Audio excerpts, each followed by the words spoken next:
right, welcome everybody to panel 8, Winning the Competition, Leveraging Acquisition for Strategic Advantage, which is ARP for, we're going to talk about strategic competition and foreign military sales sorts of topics. We have 3 distinguished panelists, and each one will take about 20 minutes or so, plus or minus a little bit, to talk about their research, and that will leave nominally 10 minutes or so for questions. If you have questions, put them in the Q&A tab, and I'm the moderator for questions, so I'll go through the questions and group them together, and I'll either ask if you have a specific panelist, say that. If you don't, I'll say it, or we'll jump all it amongst the 3 of them and they can figure it out amongst themselves. So that's the plan. I'm a minimalist moderator, which means I don't say much. You're here to listen to the panelists, not to me. So we'll go with that. And I think with that, we'll get started with Anne Ofstad Presterud. How'd I do? And she will talk. She's from the Norwegian Defense Research Establishment, but she's actually doing a year in Monterey. So she's not in Norway, so don't ask her any Norway questions. Then over to you. Thank you so much. Okay, thank you for that introduction. Thank you to MPS for hosting and for inviting me, and hello everyone. So I'm Anne Presterud, and my presentation today looks at one of the persistent questions in defense acquisition. Why is policy change so hard to translate into practice? In this paper that I'm presenting today, we focus on a long-standing Norwegian defense policy to increase acquisition of off-the-shelf solutions over development of bespoke Norwegian systems. And this policy has existed for a long time, but we only saw a real change quite recently. So the key question we ask is not when or how off-the-shelf solution is the right fit for the Norwegian Armed Forces, but what actually drove the policy implementation change.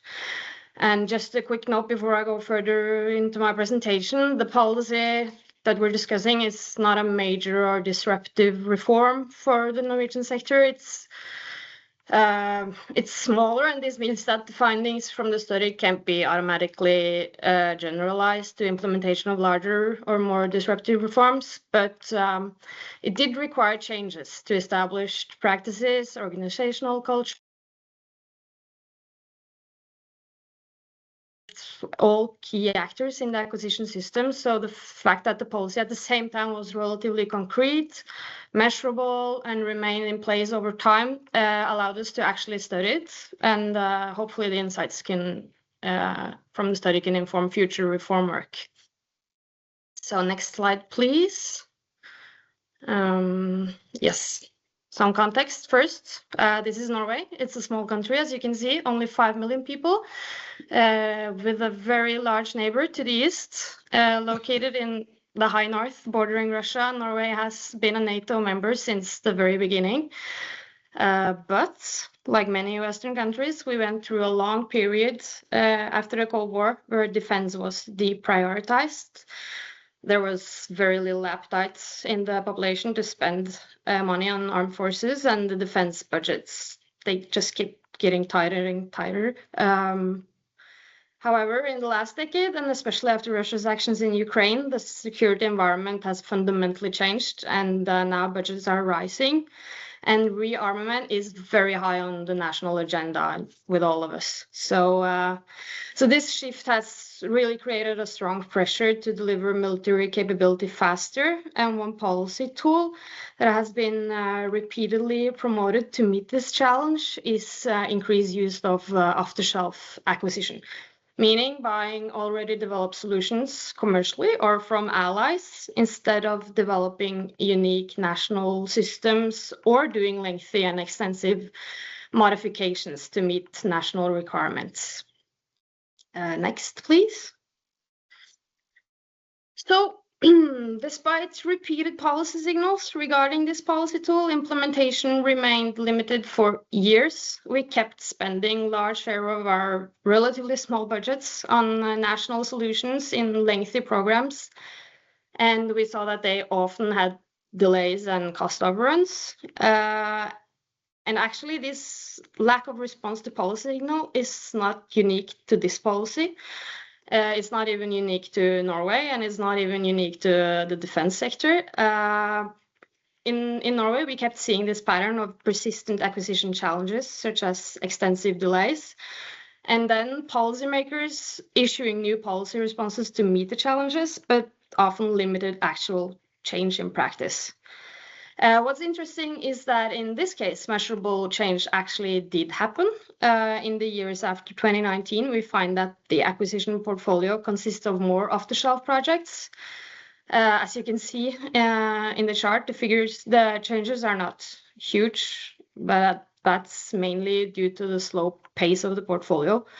A lot of the projects in the 2023 portfolio were legacy projects that started years ago. So if we isolate new projects entering the portfolio after 2019, we find that 54% of them were classified as off-the-shelf. So we do actually seem to have a shift here. And this leads us to our two research questions. Next, please. So here they are. First, what conditions shaped this observed implementation pattern over time? And second, what lessons can we draw for future acquisition reforms? Next, please. So the study combines theory with empirical analysis. We started with a literature review, where we drew on policy implementation theory to develop hypotheses about the factors that might shape implementation of a policy. And then empirically, we combine a structured document analysis of a lot of official policy and governance documents, all unclassified, unfortunately. And we combined it with survey data from the acquisition workforce collected in 2014 and 2023. Next, please. Okay, so what actually made implementation happen? This is the core question today. Why did implementation remain weak for years despite repeated policy signals, and why did it change when it did? To structure the analysis, we developed 3 hypotheses based on policy implementation theory. So let's dive into them. Next, please. Okay, so first hypothesis regards external conditions. Whether the policy simply became easier to practice over time, meaning that it became easier to find off-the-shelf solutions that suited the Norwegian needs around or after 2019. We examined whether market conditions for off-the-shelf solutions improved in this period and whether the Norwegian acquisition portfolio became quote-unquote more off-the-shelf friendly.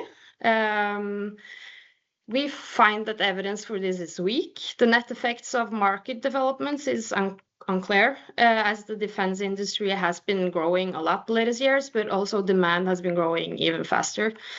But at the same time, the composition of the Norwegian portfolio actually became less favorable for off-the-shelf solutions during this period, with an increased focus on building maritime capabilities like this submarine class that we're building with Germany on the picture here. And the maritime domain is an area where we in Norway typically would choose bespoke national solutions. And this focus on building maritime capability has come at the expense of areas such as ICT, believe it or not, where typically commercial solutions are more available. So without being able to do a full market assessment or to look into every defense acquisition project with classified information, we find that changes in these external conditions align weakly with the observed implementation shift after 2019. Next, please. The second hypothesis focuses on structural conditions, meaning policy, communication, governance arrangement, processes, and incentives. And here the expectation from implementation theory is that clearer communication, goals regarding the policy, simpler governance and processes related to using the policy, and stronger incentives would improve implementation. But reviewing policy documents and official communication, we find that the policy guidance remained broad and inconsistent over the period, also after 2019. With very few concrete goals or milestones regarding it. Also, governance complexity remained, actually became more complex over time, with more actors involved in decision-making and execution in a process that also became more complex over time. And we find that development of incentive mechanisms did not match the observed change. So once again, see weak alignment, this time between the structural reform of the policy and the actual implementation change that we observe. Next, please. So that leads us into the third hypothesis, and this focuses on the non-structural conditions. By this, we mean changes among the implementing actors themselves, the acquisition workforce, as you call it here.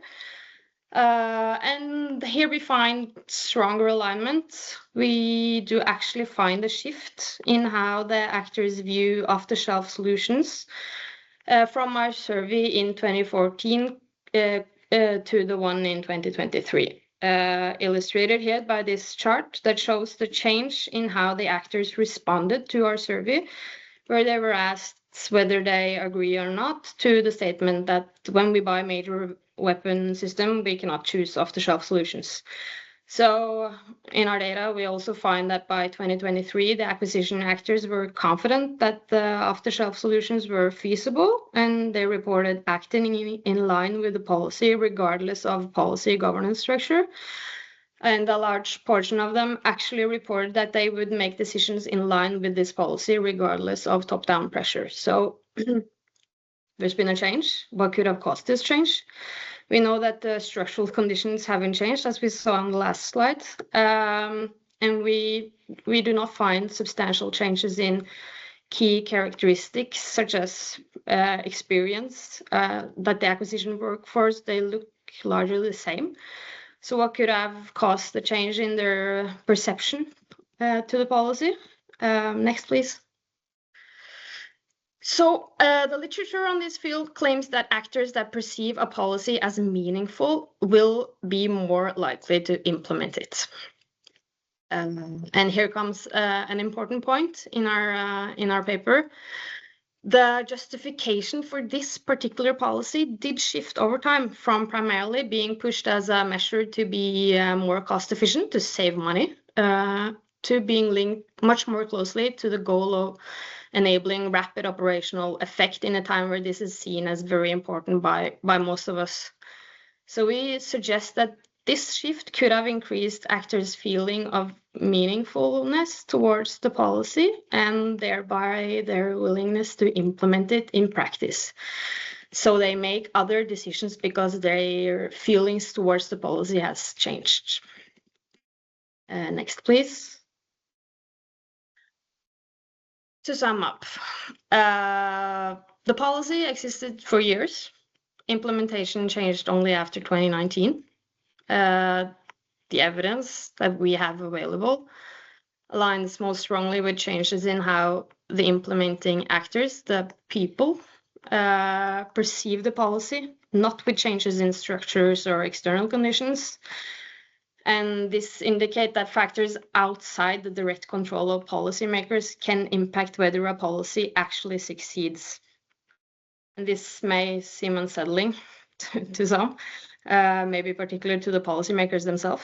But this also suggests a positive and important lesson that implementation might succeed even without major structural reform, if the policy or the change is perceived as meaningful by those who carry it out. Next. So we believe that this has several implications for future reform work. First, decision makers should link policy clearly to meaningful operational goals, such as rapid capability upbuilding in a deteriorated geopolitical environment. Second, one should not rely on structural reform alone, but also focus on ownership of the policy for those who are implementing it. These actors are very important. Third, you should invest in knowledge, competence, and experience. We did find that the more experienced actors were more positive too, and saw more opportunities for the policy than the less experienced one, both in 2014 and in 2023. And finally, remember, allow reforms enough time to take effect and prioritize systematic evaluation over constant redesign. So this concludes my presentation. I have one last slide. Yeah, thank you all for listening and look forward to discussions afterwards. Thank you. Well, thank you. That was awesome. I haven't thought about implementation theory in a while, so it was a nice, I appreciate you bringing that up. Okay, so we're running a little ahead, which is good. So our next presenter is Emily de la Bruyere. Did I get that right? Good. And she runs the Horizon Advisory Group, and we'll be talking about China, our favorite topic. So over to you, Emily. Fantastic, thank you. And I will try to keep us running ahead. Our paper, and we can go to the next slide, but big picture, we focus on how the defense acquisition process can be proactive and adversary informed in the great power competition with China.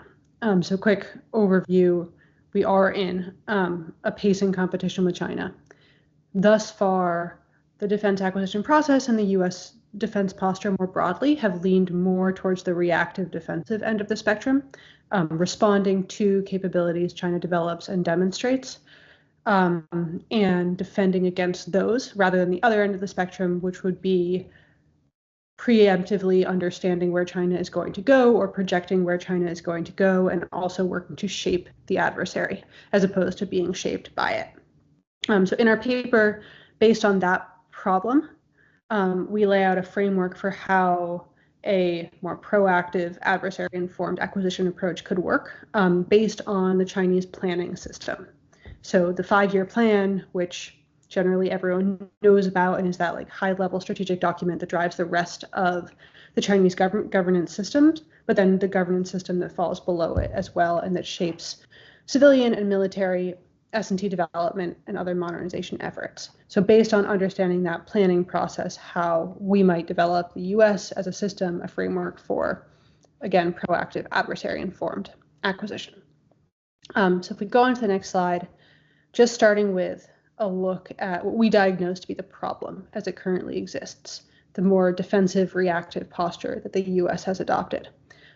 Over now, in 2025, 2026, on this slide, we have seen remarkable Chinese progress in hypersonic technology over the past 2 decades in particular. And since about 2016, when China began demonstrating its hypersonic system, the US as a system has reacted and responded. We've been taken by surprise, multiple points. We've sought both to mirror image China, to invest in matching or similar capability directions, and also to defend against China's hypersonic technology. None of those necessarily bad responses, but if we had been able to identify earlier what China was doing, we might have been able both to affect the PRC's ability to develop threatening capabilities and also to be ahead of time and therefore more efficacious in our response.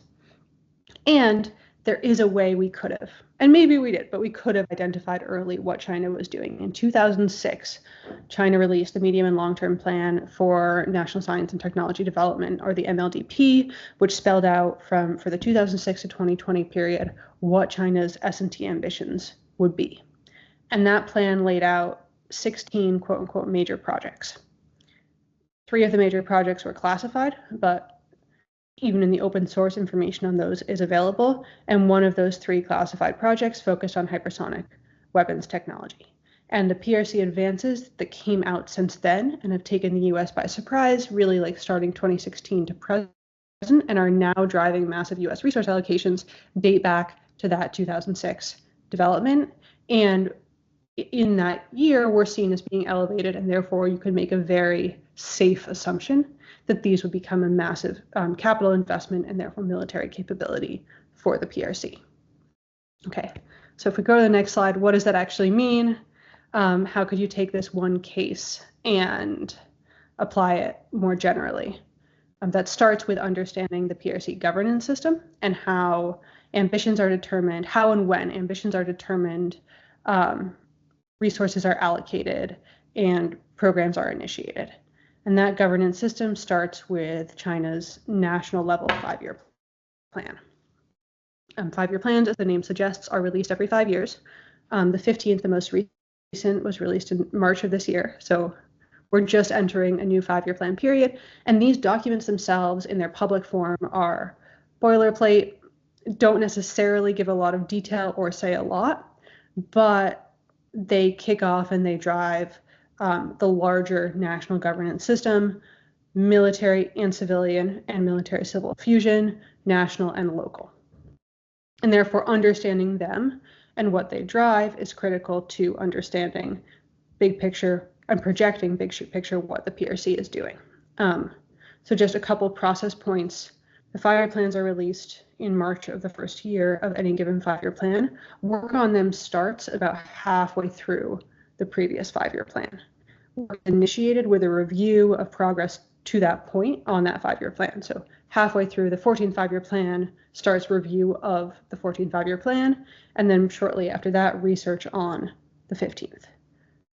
With that research, the PRC puts out solicitations, so requests for research on various topics, questions that are seen as particularly important for driving strategy, trends, risks over what will be the next 5-year plan period. The NDRC, National Development Reform Commission, governs most of that research. Reports are ingested. You get a draft of the 15th 5-year plan about a year before, or a draft of the 5-year plan about a year before that the next plan is published. That draft doesn't change a lot, but it goes from the state system to the party system. The party, so the CCP Central Committee, provides their suggestions. The state and the party versions get reconciled, and then you get the 15th 5-year plan. Then that plan, again, drives what follows in terms of specific initiative resource allocations. The major step in that process is, and forgive me, this is really a deep dive in the weeds of the planning process, but it does matter. After the national 5-year plan, you get national level special plans. These are the layer below. They take the initiatives that have been framed with like one sentence as key projects in the 5-year plan and turn them into more detailed roadmaps, assign their implementing entities, and connect them to resource allocations. And then below those come all the actions, regulations, resourcing of the implementing entities. Among the many reasons the system really matters is that it informs China's military posture and capability development, both in terms of directly shaping the military ecosystem and in terms of shaping the military civil fusion ecosystem, which is a core part of Chinese national strategy. So going back to that hypersonics major project, one of the things that national level special plans drive, and therefore the national 5-year plan drive, are the highest level government R&D initiatives for that 5-year plan period, 10-year period, or 15-year period. During the 2006, the 11th 5-year plan, I talked about, the PRC issued the medium and long-term plan for science and technology development and kicked off this set of major projects. Those ran from 2006 to 2020. At the start of the 13th 5-year plan, the PRC announced a new set of major projects, built according to a similar framework, and again, and to last for 15 years, and again with significant military implications. For example, among those major projects and that have launched over the past 10 decades, is the Aero Engines and Gas Turbines Major Project, which seeks to develop localized PRC capabilities in engine and other critical aerospace technologies. The New Generation AI Major Project, which develops, among other things, drone swarm technologies. Space-ground integrated networks, which was proposed by and is spearheaded by a Chinese major defense conglomerate, and therefore will likely have both military and commercial implications, similar to mobile information networks, which is developing 6G, as well as other next-generation mobile technologies, and the quantum communications and computing major project. These are just a few, but they point to the military relevance of these initiatives, which all could have been identified by looking at that 13th five-year plan document and continue to drive resource allocations. Likely in August of this year, we'll get a new set of major projects established. Again, those will continue to have military relevance to be the core, most capital-intensive Chinese central R&D initiatives over the next 15 years, and that if we can identify them early, can prove invaluable for proactively accounting for China's adversarial development. If we go to the next slide, what could that look like? What could this type of proactive adversary-informed acquisition look like? We advance a high-level rubric in our paper for thinking about how you might approach that question. We break acquisition actions and U.S. defense ecosystem actions into defensive and offensive lines of effort. So defensive, protecting against what China is doing, offensive, trying to shape what China is doing. And we assign like a timing basis to the actions we could take. Early are referred to pre-capability points, or times when the Chinese planning process has formally identified where it's going to invest, but has not yet scaled resourcing in those areas. So for example, a plan is being drafted on a certain subject. There are going to be major resourcing that hasn't yet converted into capabilities. And then there's late or post-capability points, times when investment has been completed and a new capability has been demonstrated. So each of these gives us a quadrant to think about how adversary-informed acquisition could look. Defensive actions early in the PRC planning system effectively account to proactively responding to where China is going to shore up the weaknesses that entails. For example, if Beijing was to launch a major project to develop a new anti-ship ballistic missile that could restrict US maneuver in the Western Pacific, we might invest now in leveraging a mix of procurement and operations and maintenance funding to arm our surface vessels with improved camouflage and concealment technologies. And it would be way more efficacious to do that now than once China had already developed that ballistic missile. If we go to offensive early in the PRC planning process, the goal there could be to focus on investment that forces China to defend its new investments and therefore to invest more than it would otherwise have invested. For example, if China is going to be launching new initiatives focusing on drone swarms, we could launch R&D programs intended to develop systems that would threaten the central operating, the networking hubs for those drone swarms, and that would then mean that China's goal becomes more difficult. They have to invest more resources to reach the goal they're already looking for. Late in the PRC planning process, when capabilities have been developed, our defensive efforts could orient around reasserting escalation dominance by substituting operational approaches. In other words, changing the competitive ecosystem once China has already dedicated large-scale investment to a given area. For example, and we can think about supply chains here because it's slightly askance in terms of the defense ecosystem, but core to China's military civil fusion strategy. If the PRC is investing into controlling a key resource or a key node of a resource supply chain like rare earth elements, once that's developed, then we could reveal, assuming we had it and had invested in it in that early period, the ability to substitute that resource.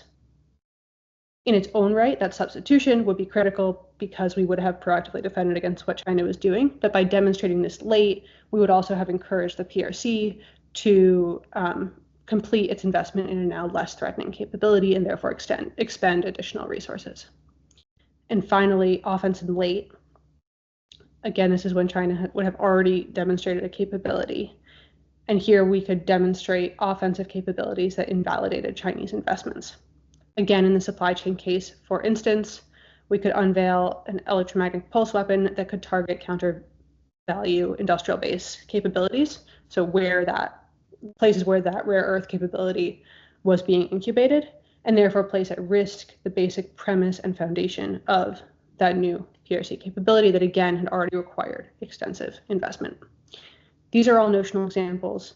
This is obviously a very general initial framework, but the idea is to demonstrate a theoretical model according to which we might implement a proactive adversary-informed acquisition system, and the way thinking about China requires not only thinking from the blue perspective about what's at risk and how we can either defend ourselves or increase our offensive capabilities, but also how the Chinese system works and how we can target that both better to understand our adversary and therefore the competitive environment, and to shape the adversary at points of particular opportunity in the competitive dynamic. Thank you.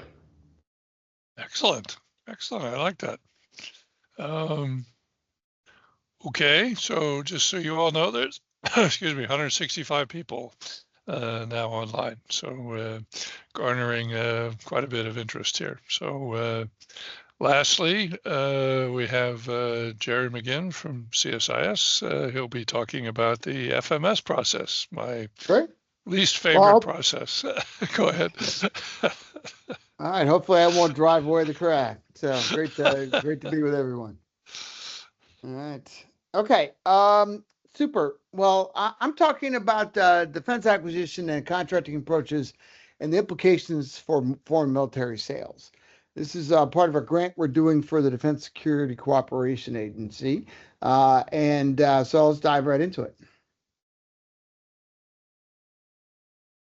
So our initial approach for this effort was actually to look at acquisition pathways, innovation, like the transactions authorities, middle tier of acquisitions, and to see how they could help the acquisition, the foreign military sale process. But we quickly realized that wasn't really the right approach, because FMS is actually fundamentally focused on mature production programs. I mean, so systems that are used in the U.S. military, some of them which are retired from the use in the U.S. military, or at least not being bought anymore. So, whereas those innovative acquisition pathways are really focusing on prototyping and experimentation, which is not as relevant for FMS. So what we decided to do was to look at kind of how FAR-based contracting structures help shape FMS performance. And we used the Federal Procurement Data System, or FPDS, and we looked at contract types, vendor compositions, and to how that helps drive outcomes. So next. So the U.S. FMS system sits at, it's all about security cooperation. It's about strengthening our and equipping our allies, strengthening partnerships, and advancing strategic interests abroad. But the FMS system has long and faces consistent criticism for its long lead and delivery times, its complexity, its lack of transparency, and its limited flexibility. And we talked in the plenary panel with Mike Miller, and it's a big focus of the president's executive order in this area, as well as some of the acquisition reforms underway in Department of War. So next. So when we decided to shift our focus, we ended up looking at contracting activities. And throughout this presentation, you'll see we break things by FMS obligations versus non-FMS. So on the left, you've got FMS obligations. On the right, you've got non-FMS. And what we're seeing, if you look here, is you see the breakdown of what's bought by FMS. In the case of FMS, is generally used a lot more for products than services, which is different from non-FMS activities. And then, like I said, we found limited relevance for the innovative acquisition pathways. And so we end up using contract structure as our principal examination vehicle. So next. 3 main contributions from this study is it shows that FMS performance is really not a function of acquisition pathway innovation, but an outcome of how kind of contracting instruments are selected and applied. Second, FMS contracting is structured on mature production and sustainment activities, primarily governed by firm fixed price and related contract types. And then third, variation in FMS outcomes is better explained by contract structure, vendor composition, and system maturity than by alternative acquisition authorities. Next. So we looked at this quantitatively through looking at FPDS data, which you can get FMS obligations out of. And then we're going to do some case study vignettes looking at some DSCA programs, and that's the next phase of the study, which we are going to be doing after this. And then the comparative framework, as I mentioned, we're going to be looking at FMSs versus non-FMS procurements to look how it impacts the overall institution. Next. So looking at contract distribution, FMS is, structurally concentrated in firm fixed price instruments. So if you look at, again, on the left-hand side, the figure is FMS, and the right-hand side is non-FMS. And if you're looking from bottom to top of each of the graphs, the light green is cost-based contracts. The dark blue or the kind of navy blue is firm fixed price. And then the big green swath are incentive type contracts, which could be firm fixed price or cost-based contracts. So if you look, you see that there's if you look at non-FMS, you've got much more kind of firm fixed price heavy kind of focus areas. But there is but FMS is structurally concentrated in firm fixed price as well. So it's only, you see modest growth in the incentive-based contracts. And for non-FMS procurement, you've got a bigger mix. You got more kind of cost plus contracts and other incentives. So next. And this breakdown looks, we looked at different parts of the FMS, different capabilities or platforms. And it kind of, this breakdown works across different FMS contract buys, whether you're buying munitions, aircraft, or land vehicles. You see that FMS, firm fixed price dominates in both FMS and non-FMS contracts. And the variation is limited across platforms. So it's definitely production-oriented contracted norms. Okay, next. And FMS, if you look at it by types of contractors, the left-hand side, we look at the big five. That's Northrop Grumman, Boeing, Lockheed, General Dynamics, and RTX or Raytheon. If you look at the numbers versus big five versus small and medium, if you look at the left scale, you'll see, we're talking billions of dollars or hundreds of millions of dollars for the big five, and they have the big platform. So it makes sense that they have more sales. But if you look at, again, on the left-hand sides are the big five, the FMS and non-FMS. On the right are medium, small. Those that do have FMS awards in the medium to small cases, you see they're much more firm fixed price than in the case of the big five, because there you've got some of the programs like the F-16 or F-35 where you do have incentive contracts or cost-based contracts. Next. Then we also looked at IDIQs, or indefinite delivery vehicles, or indefinite delivery contracts. And looking across those that they are widely used in FMS, which was a bit surprising when we looked at the data. But they're used not used as much as in non-FMS, but it's been a growing use in FMS procurements. And that's likely, we haven't unpacked it yet, but that's likely to be for munitions buys and the like. That creates vehicles that, contracting vehicles that contracting officers can use for multiple FMS cases. Next. And then we looked at UCAs, or undefinitized contract actions, because a few years ago that was sort of a kind of a desire of using those more in foreign military sales efforts. But as we looked at it, it is a visible part of FMS and non-FMS. But UCAs are they're ultimately you need to have definitized contracts. And so the emphasis of UCAs is pretty marginal in both cases, and they're not looking to grow. There's a spike in FMS in the last year or so, but in general they're not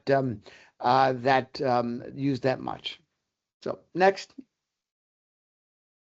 And so what does this mean? All right, so when we started out, we like I said, we made in our initial going assumption and approach was not really the right way, but the evidence showed us to really focus on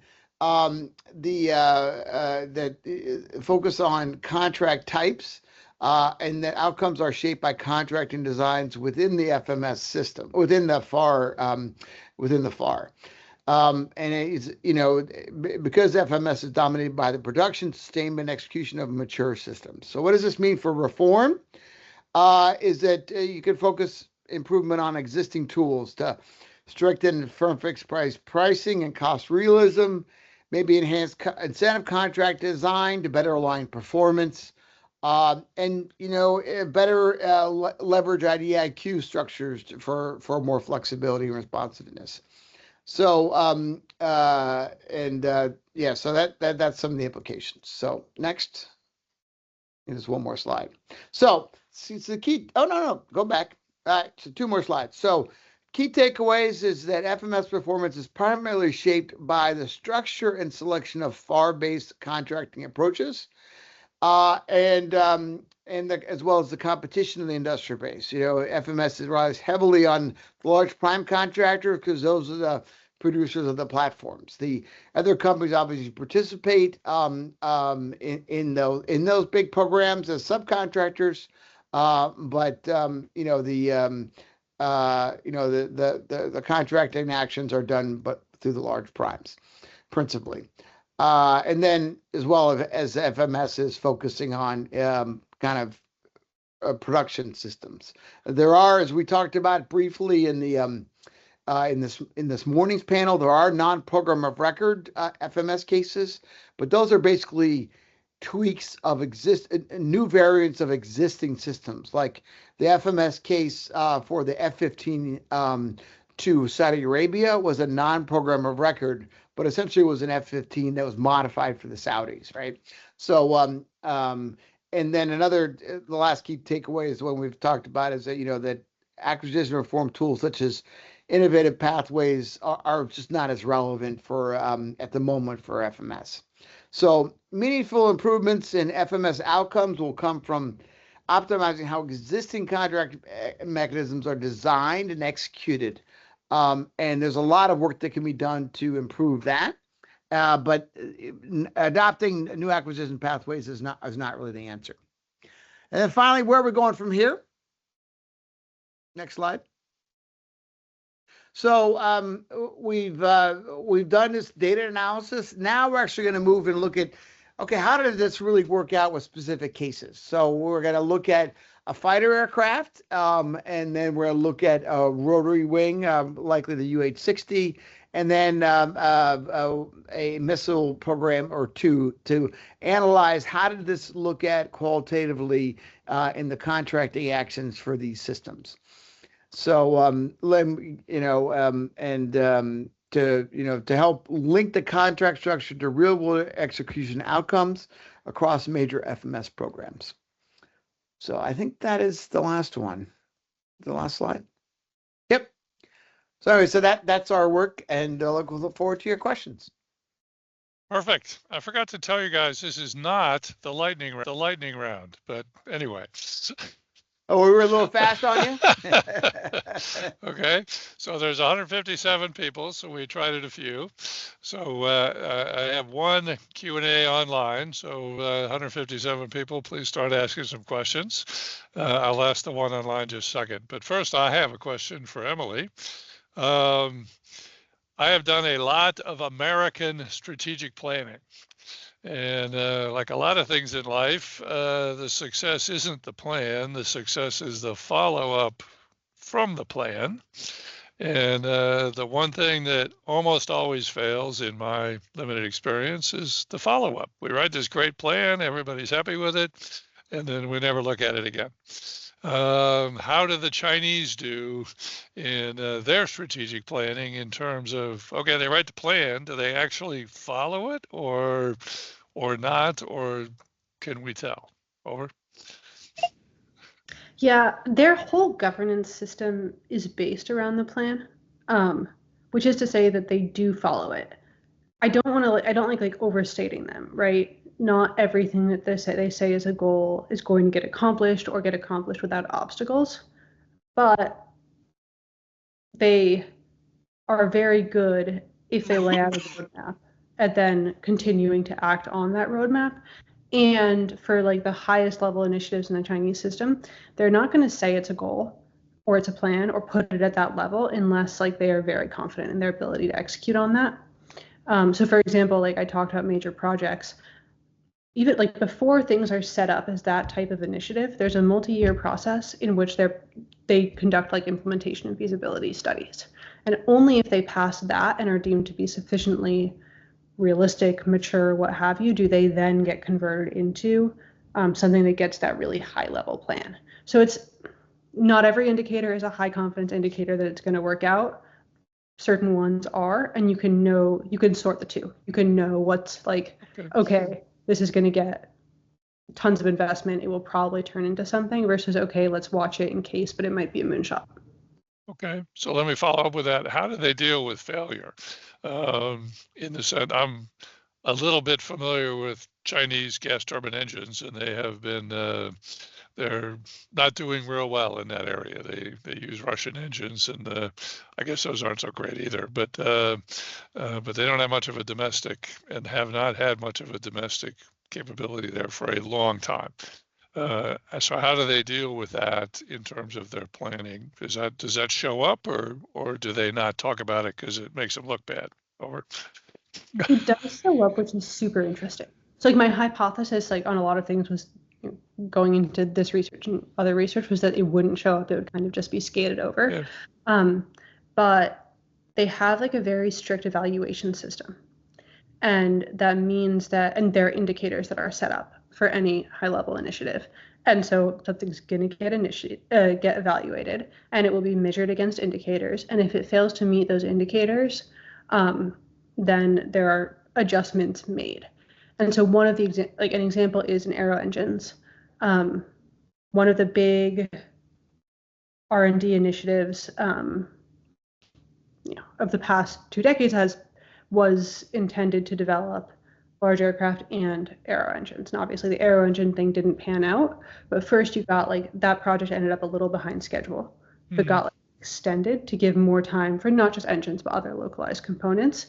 And then you got additional projects layered on. So rather than just being like, okay, we wrapped it up, it's not good enough, but we're going to say it was, there were new programs initiated to develop that. Okay, all right, I understand. So you consider it a pretty their public planning to be a fairly reliable indicator of where they're actually going to go and what they're actually going to work on. Okay. That's a good underpinning for what you presented then. So Jerry, you're very popular on the Q&A. You have a couple of questions.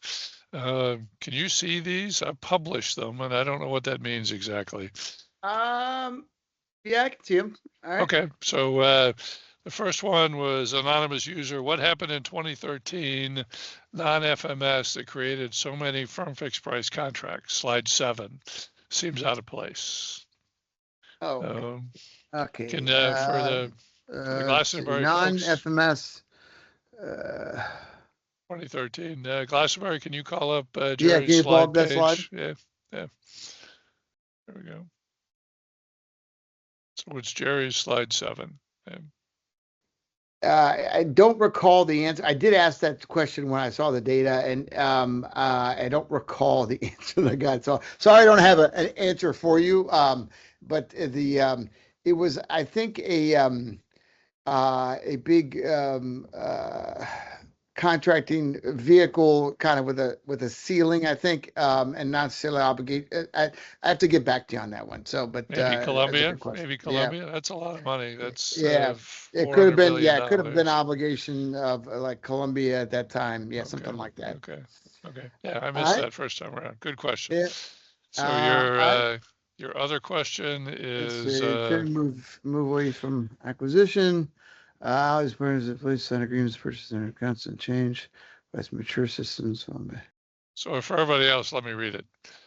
For Dr. McGinn, considering the intended pace of innovation and a move away from long development phases in U.S. acquisitions, will allies and partners necessarily have to sign agreements to purchase systems that are under contract change and development vice mature systems which will be out of date by the time a production contract is fulfilled? And if so, will this change the kind of contracting we should expect? Yeah, I mean, I think I don't think I would kind of question the premise of the question, in the sense that countries are buying mature systems that are effective, right? I mean, these are like, JASM, F-16, F-35, so these are mature systems, a Patriot. And so they are upgraded, their systems, continuously, but the basic structure is there. So, and they're used by U.S. forces as well. So, I think that's what leads countries to use FMS, is because they want proven U.S. systems that they can deploy. And the reason why to use FMS is it also helps them get service agreements. They get agreement to help service the system. So if a country wants kind of some more cutting edge kind of AI/LM technology and so on, that's likely not going to go. If it goes FMS, it's likely to be smaller dollar, number one. And it would be structured differently. So, I think, I think that for the kind of capabilities that, that do cycle really fast, you're not going to necessarily, you're probably not going to use the MFMS process for that. If that makes sense. Yeah, let me walk that dog a little bit farther. So you mentioned the F-15 program. I worked on that for a bit at DCMA, and then something very similar is the SM-2 missile development program with the Japanese. So in that case, you had a mature U.S. product that the U.S. wasn't developing, but there was an FMS customer that wanted that product, but they wanted something better than that product. So they paid to develop an improved version. I know the Japanese did, and I think the Saudis also paid for the F-15SA, as I recall. And then somebody else bought the F-15, I want to say UAE maybe. So there was another version of the F-15. And then the U.S. bought the F-15X, which was a subsequent development based off of that FMS version of F-15. And then for the back to the SM-2, the U.S. did the same thing. The Japanese developed an improved missile, and then then we developed that missile and to develop our own advanced missile, which then sold back to the Japanese as an FMS. So is that new? That sounds new to me, kind of innovative. So we got some free stuff, essentially. An FMS partner paid for development, and they got some pretty advanced stuff, way more. They jumped the curve, they jumped the line, if you will. Yeah. And But I mean, those are two I know about. I don't know about others. Yeah, those are good examples of kind of using FMS actually to advance technology, right? So, one of the interesting points to note, and we talked about this in the plenary panel this morning with Mike Miller.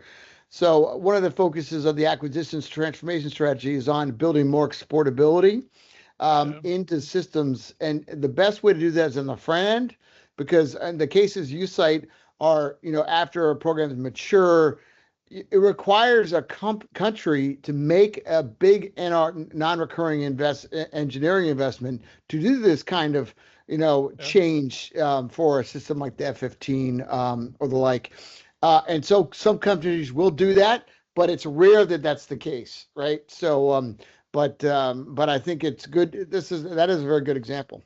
So, yeah. So one of my hobbies is the fourth industrial revolution, the thing we're in the middle of right now. And an attribute of that is my very rapid product cycles. So there will never be a mature product. It's kind of like the iPhone. You did the 1, then the 2, and then the 5, and then the 7, and it never became a product in a sense like an Abrams tank kind of product. So that actually gets me back to you, Anne, with your meaningful policy changes.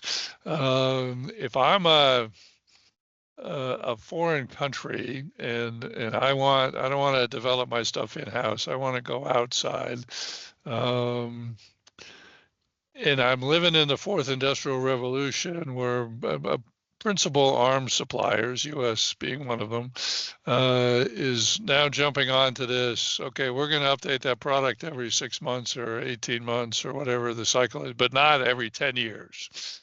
It's not a third industrial Cold War revolution kind of development, develop and then produce forever. It's a develop, produce, update, develop, produce, update, kind of like the F-15 and the SM-2 examples I gave. How does that affect what your implementation theory says? Does that change it, do you think? I'm asking you to jump ahead. I always hated that when I got that on a test. So you can punt if you want. Well, that's a hard question. I guess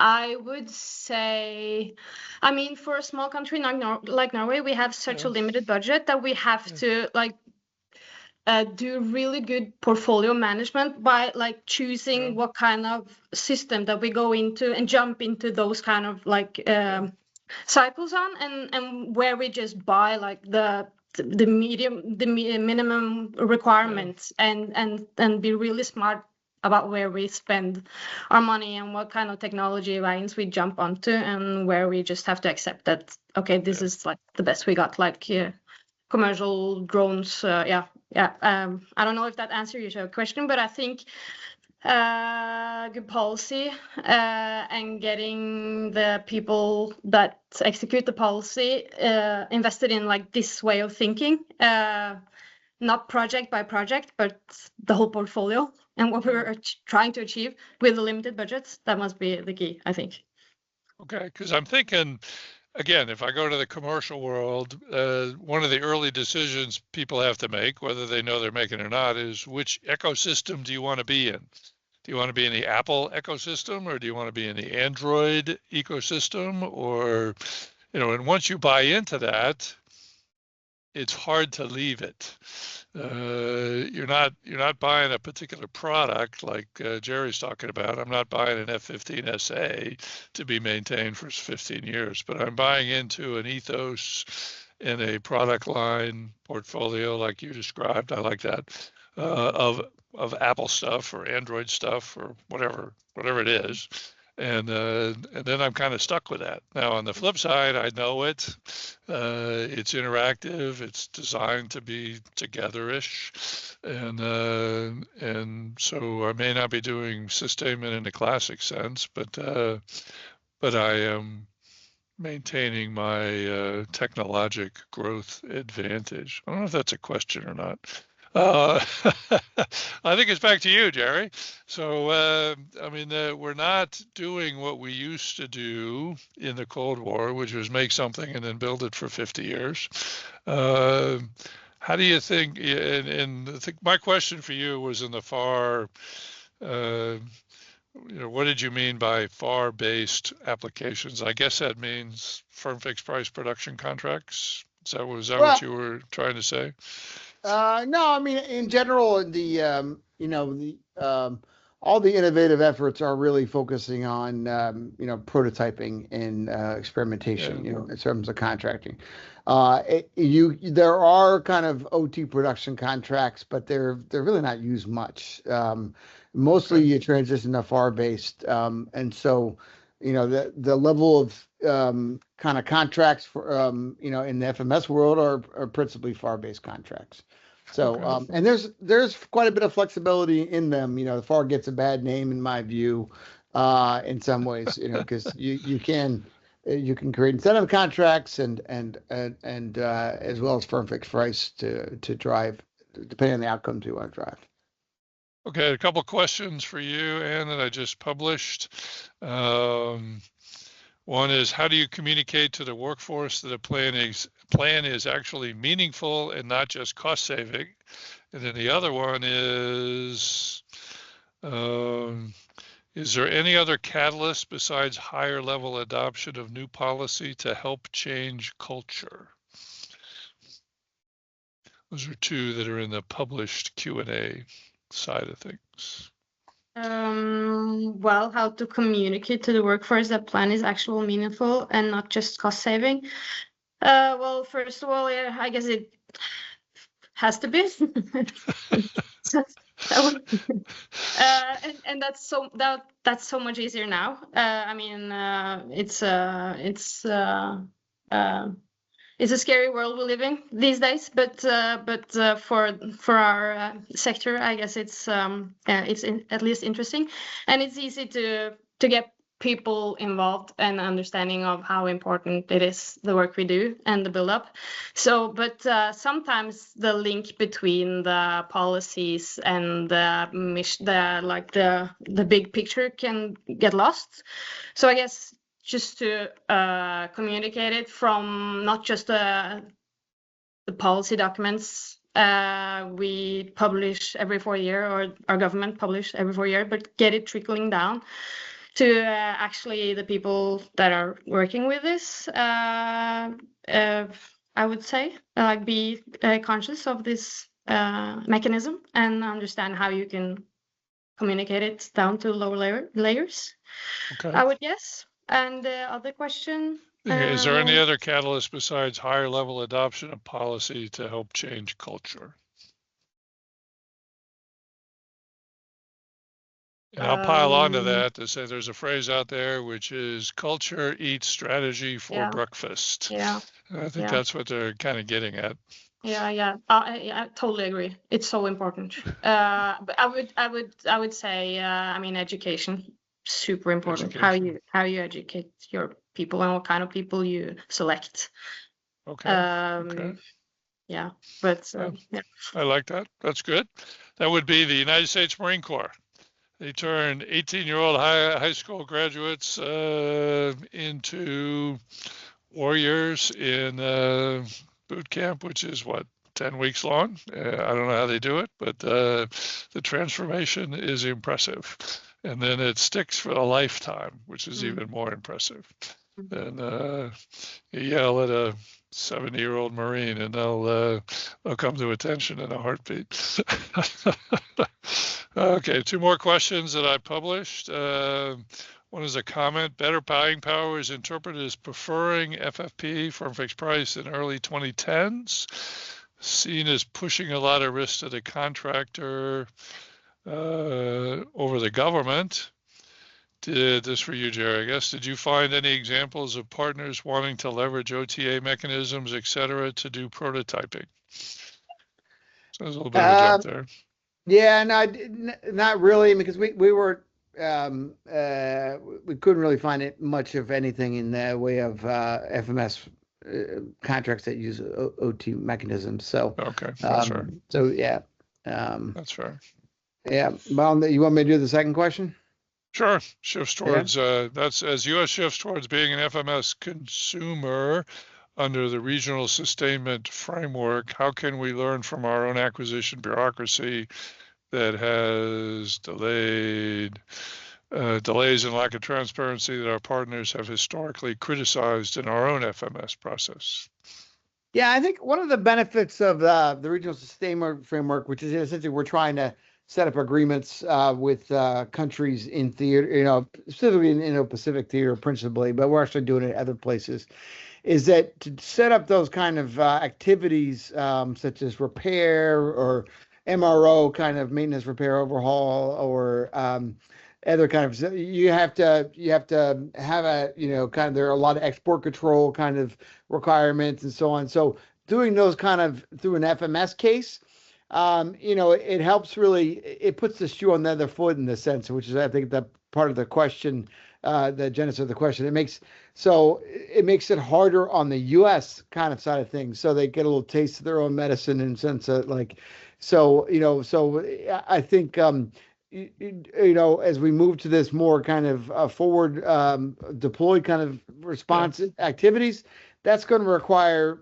really kind of getting our heads in there. And the other part of the question is one of the really, I think, underreported kind of components of the current administration's effort on FMS is really making the U.S. a better customer or better in the sense that being more transparent with countries about where they are in the process. And so, because that's been a big criticism. And a lot of FMS reform efforts are focusing on FMS process, where really we got to do better at being better partners. So allies don't go elsewhere to buy, air defense systems. Let's improve more production ability and just be more transparent so we can keep growing our customer base. Okay, so Emily, I published a couple of questions headed your way. I'll read them aloud.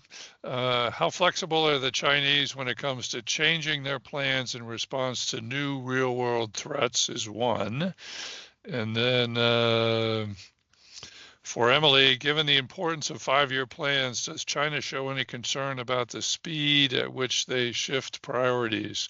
Is there an equivalent to the U.S. attempt to add more budget flexibility or any lessons to be learned from the differences in our systems? Those two questions are related.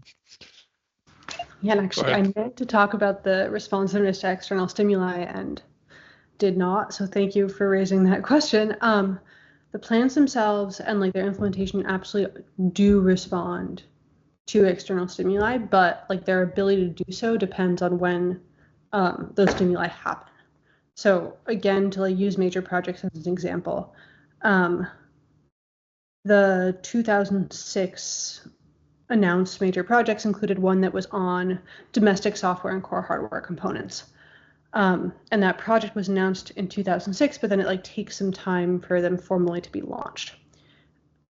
I think maybe also between 2006 and 2008, I forget the year, there was what Chinese sources describe as the Microsoft black screen incident, when basically Microsoft stopped allowing, you couldn't pirate the technology effectively. And that was seen as a huge threat by the PRC because it was we don't control this technology we're relying on. And that perception of threat accelerated the launch of the major project.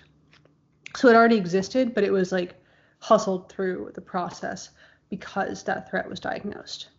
A different example, the 2016 set of major projects, the initially announced ones in 2016 didn't include one on AI. But around then, the Chinese Academy of Engineering was researching the implications of AI as a disruptive technology. And it forwards on its research around 2016. And the next year, China came out with this big off cycle. So it's 1 year after the 5-year plan was announced, AI development plan. And that led to the establishment of a new major project on the subject, even though that wasn't originally coded in, which is a long way of saying you can see change. Like new initiatives can be established that weren't in the plan, and also their timing can be changed or their scale can be changed. But any of those changes is going to come at an institutional cost just because it requires bureaucratic action, which then in turn can affect like how the US engages with the planning framework, because the more friction that's imposed, the better for us.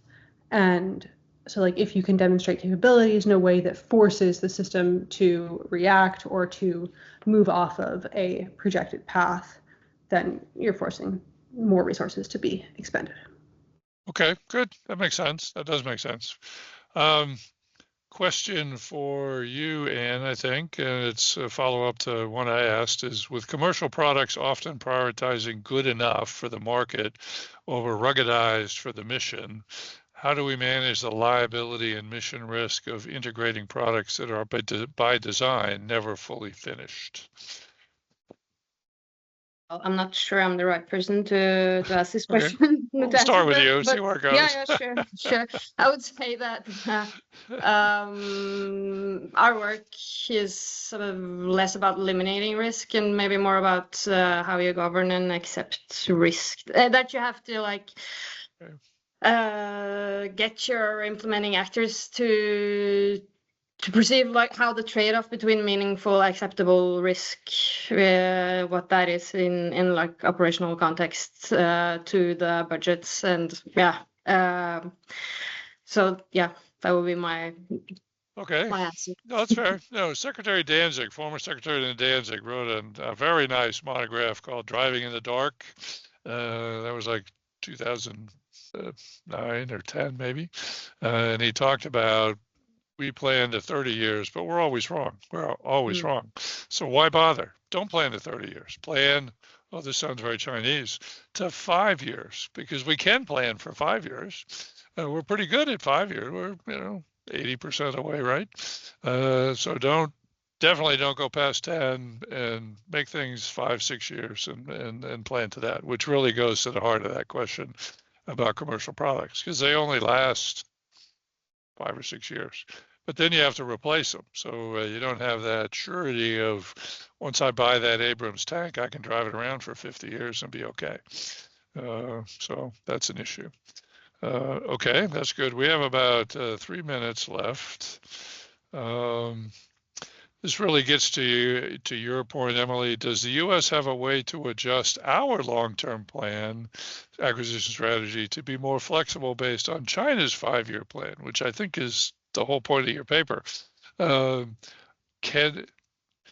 laid out a method. Are we doing that, or is that a recommendation proposal that we're not doing because we're not doing it, or is it based on you've seen it happen and we should do more of that?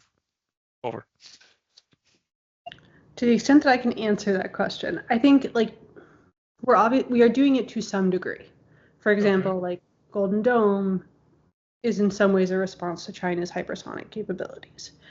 I would argue that we are not doing it in as proactive a way as we could be doing it, in that we have a system to respond. Right now we are responding to demonstrated capabilities, whereas we could be responding to an ability to project demonstrated capabilities. So it's not the plans we're responding to, it's the outputs. Okay, I liked it. I liked your example of the rare earths, where the Chinese came up with a plan, the corner of the market in rare earths, and then we finagled our way out of it. I like that. That's good. One of the rules of warfare is when your enemy is making a mistake, don't say anything.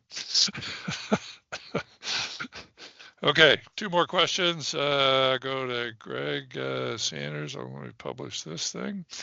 This is for you, Jerry, I think. If affordable mass becomes a larger portion of FMS demand, would that and should that change the approaches to U.S. uses for FMS contracting? That's an excellent question. That's a very good question. Yeah. Well, Greg's a very thoughtful guy. Used to be here actually, and I